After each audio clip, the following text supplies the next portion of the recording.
ये आकाशवाणी देहरादून है। अब आप व्याख्या चंदोला से प्रादेशिक समाचार सुनिए। पहले मुख्य समाचार। मुख्यमंत्री पुष्कर सिंह धामी ने आज हल्द्वानी में राज्य आंदोलनकारियों और शहीदों के परिवारों को सम्मानित किया। सांसद तीरथ सिंह रावत ने अधिकारियों को जल्द सड़कों को सुधारने के निर्देश दिए।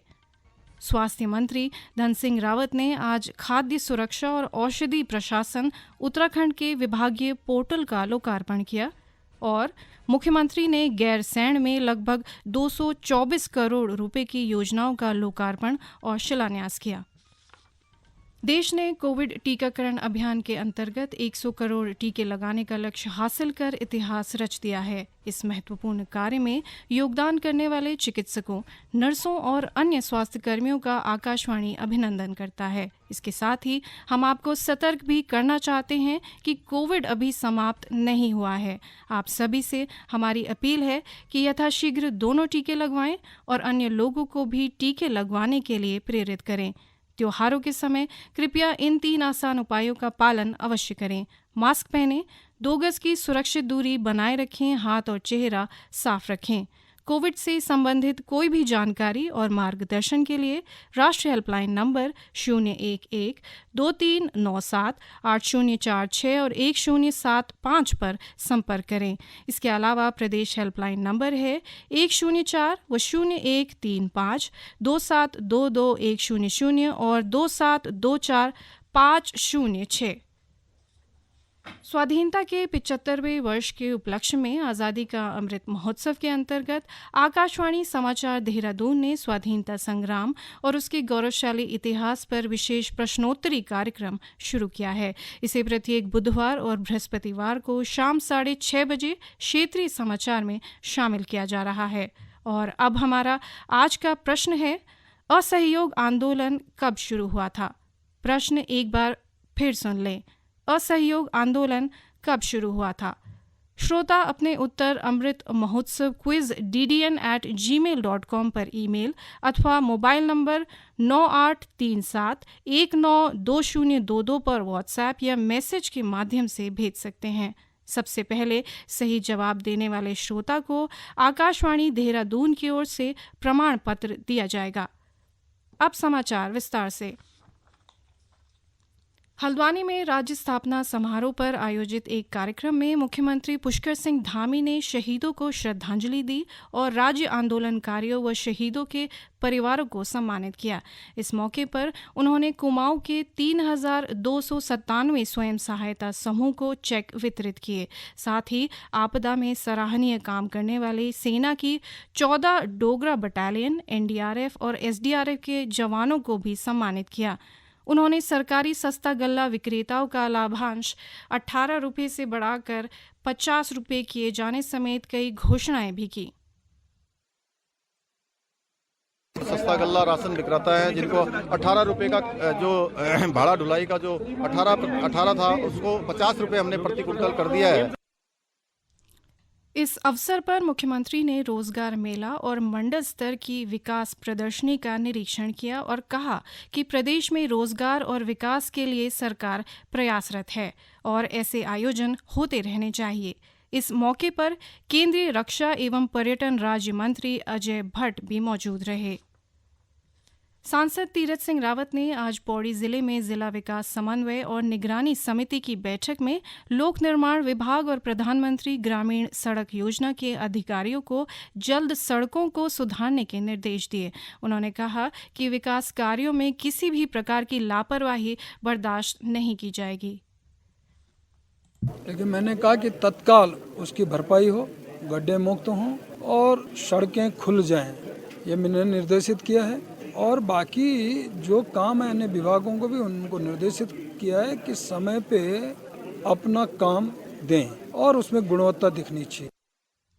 श्री रावत ने रेलवे के अधिकारियों को स्थानीय युवाओं को रोजगार देने और मुआवजे की राशि जल्द ग्रामीणों को देने के भी निर्देश दिए। बैठक में जिलाधिकारी प्रशांत कुमार आर्य ने सांसद को संसदीय क्षेत्र में हो रहे विकास कार्यों की जानकारी से अवगत कराया। Indian institute of remote sensing Dehradun और उत्तराखंड राज्य आपदा प्राधिकरण के बीच आज 2 महत्वपूर्ण समझौते हुए। इन समझौतों के तहत Indian institute of remote sensing द्वारा अंतरिक्ष और भौगोलिक सूचना प्रणाली के तहत सतत विकास से संबंधित गतिविधियों को लेकर आपदा प्रबंधन के अधिकारियों और कार्मिकों को प्रशिक्षित करेगा। साथ ही हिमालयी क्षेत्रों में अवस्थित ग्लेशियरों, हिमस्खलन, भूस्खलन आदि खतरों की सैटेलाइट के माध्यम से सतत निगरानी कर संभावित खतरों से पूर्व राज्य को सूचना उपलब्ध कराएगा। इस अवसर पर प्रदेश के आपदा प्रबंधन मंत्री डॉक्टर धन सिंह रावत ने कहा कि Indian institute of remote sensing के साथ आज किए गए समझौते आने वाले समय में राज्य के लिए महत्वपूर्ण साबित होंगे। ये समाचार आप आकाशवाणी देहरादून से सुन रहे हैं। स्वास्थ्य मंत्री धन सिंह रावत ने आज खाद्य सुरक्षा और औषधि प्रशासन उत्तराखंड के विभागीय पोर्टल का लोकार्पण किया। साथ ही ईट राइट इंडिया अभियान के विभिन्न कार्यक्रमों का भी शुभारंभ किया। इस अवसर पर विभाग के अधिकारियों ने विभागीय क्रियाकलापों का प्रस्तुतिकरण भी दिया। स्वास्थ्य मंत्री धन सिंह रावत ने कहा कि खाद्य सुरक्षा विभाग के पोर्टल के लॉन्च होने के बाद सभी चीज़ें ऑनलाइन हो जाएंगी। उन्होंने कहा कि इससे उपभोक्ता, ग्राहक और व्यापारियों को एक ही जगह पर सभी समाधान मिल जाएंगे। ग्रीष्मकालीन राजधानी गैरसैंण में राज्य स्थापना दिवस पर कल मुख्यमंत्री पुष्कर सिंह धामी ने लगभग 129 करोड़ 43 लाख रुपए की 36 योजनाओं का लोकार्पण और 95 करोड़ 54 लाख रुपए की 33 योजनाओं का शिलान्यास किया। साथ ही मुख्यमंत्री ने नारायण बगड़ ब्लॉक में एलोपैथिक अस्पताल का उच्चीकरण और भराड़ी सैण विधानसभा क्षेत्र में अंतर्राष्ट्रीय प्रशिक्षण व शोध संस्थान बनाए जाने की घोषणा की। इस मौके पर मुख्यमंत्री ने 31 राज्य आंदोलनकारियों को सम्मानित किया। साथ ही आपदा में मृतकों के परिजनों को 4-4 लाख की आर्थिक सहायता चेक और आपदा में सराहनीय कार्य करने वालों को भी सम्मानित किया। इस अवसर पर मुख्यमंत्री ने कहा कि सरकार का लक्ष्य है कि 2025 तक प्रदेश के प्रत्येक प्रमुख नगर को हेली सेवा से जोड़ें। इसके अलावा उन्होंने कहा कि केंद्र से देहरादून से टिहरी के लिए लगभग 8,750 करोड़ रुपए की डबल लेन की भी स्वीकृति मिल गई है। वहीं 21वीं वर्षगांठ पूरी गरिमा के साथ उत्तराखंड महोत्सव के रूप में हर्षोल्लास के साथ मनाई गई। राज्यपाल लेफ्टिनेंट जनरल सेवानिवृत्त गुरमीत सिंह ने राज्य स्थापना दिवस के अवसर पर देहरादून में एसटीपी अवशिष्ट जल रिचार्ज वाटर एटीएम का शुभारंभ किया। इस अवसर पर राज्यपाल ने कहा कि आज स्वच्छ जल सबसे बड़ी चुनौती है। राज्य के 4 धाम में से 2 धाम गंगोत्री और यमुनोत्री ऐसे जल के स्रोत हैं जिन्हें हम पूजते हैं। देश को 40% जल इस प्रदेश से मिलता है। इस मौके पर मुख्यमंत्री पुष्कर सिंह धामी ने युवाओं से वाटर एंटरप्रेन्योर बनने का आह्वान किया। पूर्व मुख्यमंत्री स्वर्गीय नारायण दत्त तिवारी, प्रमुख साहित्यकार रस्किन बॉन्ड बिछेंद्री पाल, लोक गायक नरेंद्र सिंह नेगी और हेस्को प्रमुख डॉक्टर अनिल जोशी को उनके उत्कृष्ट योगदान के लिए उत्तराखंड गौरव सम्मान से सम्मानित किया गया। इस मौके पर मुख्यमंत्री पुष्कर सिंह धामी ने सभी को प्रदेशवासियों की ओर से बधाई और शुभकामनाएं दी हैं। स्वर्गीय नारायण दत्त तिवारी को समाज और लोक सेवा में उनका महान व अनुकरणीय योगदान के लिए सम्मान दिया गया। वहीं श्री नेगी को लोक कला और संस्कृति को अपनी गायन शैली से विश्व पटल पर स्थापित करने के लिए सम्मानित किया गया, जबकि रस्किन बॉन्ड को साहित्यिक क्षेत्र में उत्कृष्ट योगदान और बछेंद्री पाल को महिला सशक्तिकरण का उत्कृष्ट उदाहरण और साहसिक खेलों में अपनी बहादुरी का सतत परिचय देने के लिए उत्तराखंड गौरव सम्मान दिया गया। चमोली जिले के गोपेश्वर नगर क्षेत्र के हल्दापानी में हो रहे भूस्खलन की समस्या को लेकर जिलाधिकारी हिमांशु खुराना ने आज प्रभावित क्षेत्र का निरीक्षण किया। जिलाधिकारी ने कहा कि भूस्खलन क्षेत्र का आईआईटी रुड़की की तकनीकी टीम से जल्द सर्वेक्षण कराया जाएगा और सर्वेक्षण रिपोर्ट के आधार पर प्रभावित क्षेत्र के स्थायी ट्रीटमेंट के लिए आंगणन तैयार किया जाएगा। उन्होंने आपदा प्रबंधन अधिकारी को भूस्खलन क्षेत्र के सर्वेक्षण के लिए सिंचाई विभाग को तत्काल 14,39,000 की राशि जारी करने और सर्वेक्षण दल को जल्द बुलाने के लिए आवश्यक कार्रवाई सुनिश्चित करने के निर्देश दिए। प्रदेश में 8 से 13 नवंबर तक राज्य स्थापना दिवस को उत्तराखंड महोत्सव के रूप में मनाया जा रहा है, जिसमें प्रतिदिन विभिन्न विभाग अलग अलग कार्यक्रमों का आयोजन कर रहे हैं। इसी के तहत बागेश्वर में आज खेल विभाग ने क्रॉस कंट्री दौड़ का आयोजन किया। दौड़ को क्षेत्रीय विधायक चंदन राम दास ने हरी झंडी दिखाकर रवाना किया।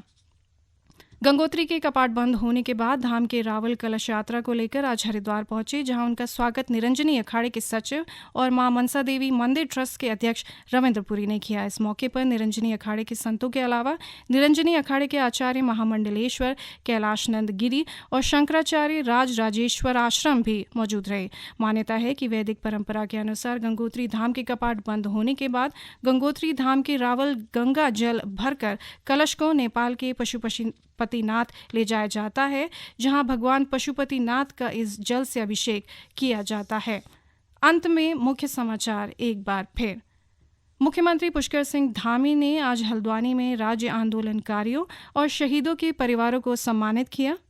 सांसद तीरथ सिंह रावत ने अधिकारियों को जल्द सड़कों को सुधारने के निर्देश दिए।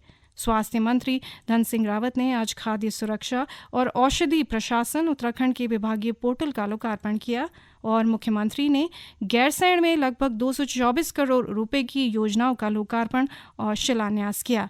इसी के साथ प्रादेशिक समाचार समाप्त हुए। नमस्कार।